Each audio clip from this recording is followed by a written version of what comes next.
সুপ্রভাত। আজ ৯ ফেব্রুয়ারি। বাঙালি কথা সাহিত্যিক, নাট্যকার ও কবি বলাইচাঁদ মুখোপাধ্যায়ের প্রয়াণ দিবস। তিনি 19 জুলাই 1899 খ্রিস্টাব্দে বিহারের পূর্ণিয়া জেলায় মণিহারি গ্রামে জন্মগ্রহণ করেন। তবে তাদের আদি বাড়ি হুগলি জেলার শিয়াখালা গ্রামে।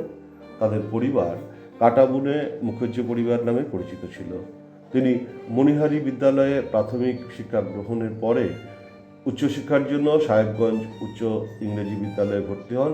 সেখান থেকে 1918 খ্রিস্টাব্দে প্রবেশিকা পরীক্ষায় পাশ করে হাজারিবাগ সেন্ট কলম্বাস কলেজে ভর্তি হন এবং 1920 খ্রিস্টাব্দে আইএসসি পাশ করেন।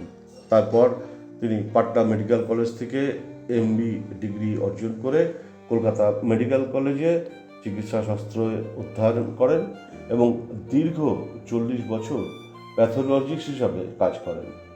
ছাত্র অবস্থা থেকেই তিনি লেখালেখি শুরু করেন। শিক্ষকদের কাছ থেকে নিজের নাম গোপন রাখতে তিনি বনফুল ছদ্মনাম ব্যবহার করতেন এবং বনফুল নামেই তিনি বেশি পরিচিতি অর্জন করেন। 1915 খ্রিস্টাব্দে মালঞ্চ পত্রিকায় তার প্রথম কবিতা প্রকাশের মধ্যে দিয়ে তিনি সাহিত্যিক জীবনে প্রবেশ করেন এবং শনিবারের চিঠিতে ব্যঙ্গ কবিতা ও প্যারোডি কবিতা লিখে সাহিত্য জগতে নিজের স্থায়ী জায়গা করে দিয়েছিলেন। এছাড়া নিয়মিত প্রবাসী, ভারতী এবং সমসাময়িক অন্যান্য পত্রিকায় তার ছোট গল্প প্রকাশিত হতো।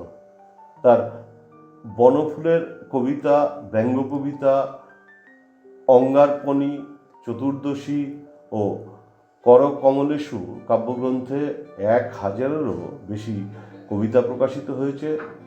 বৈতরণীর তীরে, ভুবন সোম, অগ্নিশ্বর, কোষ্ঠীপাথর, তীর্থের কাক, জলতরঙ্গ, অসংলগ্ন, সীমারেখা, জঙ্গম, মৃগয়া, লক্ষ্মীর আগমন, ডানা, নবদিগন্ত, হাটে বাজারে সহ 60টি উপন্যাস তিনি রচনা করেছেন। বনফুলের গল্প, বনফুলের আরও গল্প, বাহুল্য, বিন্দু বিসর্গ, অনুগামিনী, বনফুলের শ্রেষ্ঠ গল্প, বনফুলের গল্প সংগ্রহ 1, বনফুলের গল্প সংগ্রহ 2, মানুষের মন ইত্যাদি ছোট গল্প সংকলনে মোট 586টি ছোট গল্প প্রকাশিত হয়েছে। তিনি জীবনী নাটকের পথিকৃৎ ছিলেন। শ্রী মধুসূদন ও বিদ্যাসাগর সহ 5টি নাটক লিখেছেন। শ্রী মধুসূদন তার অন্যতম শ্রেষ্ঠ রচনা। এছাড়া তিনি জীবনী এবং অসংখ্য প্রবন্ধ রচনা করেছেন। 22টি খণ্ডে তার রচনাবলী সমগ্র প্রকাশিত হয়েছে। তার উপন্যাস এবং গল্পের কাহিনী অবলম্বনে বহু চলচ্চিত্র নির্মিত হয়েছে। সাহিত্যকর্মের জন্য তিনি 1951 খ্রিস্টাব্দে শরৎ স্মৃতি পুরস্কার, 1962 খ্রিস্টাব্দে রবীন্দ্র পুরস্কার, 1967 খ্রিস্টাব্দে বিশ্বভারতী বিদ্যালয় কর্তৃক জগত্তারিণী পদক, যাদবপুর বিশ্ববিদ্যালয় কর্তৃক 1973 খ্রিস্টাব্দে ডিলিট উপাধি এবং ভারত সরকার কর্তৃক 1975 খ্রিস্টাব্দে পদ্মভূষণ সম্মানে ভূষিত হন। 1979 খ্রিস্টাব্দের আজকের দিনে তিনি কলকাতায় শেষ নিঃশ্বাস ত্যাগ করেন।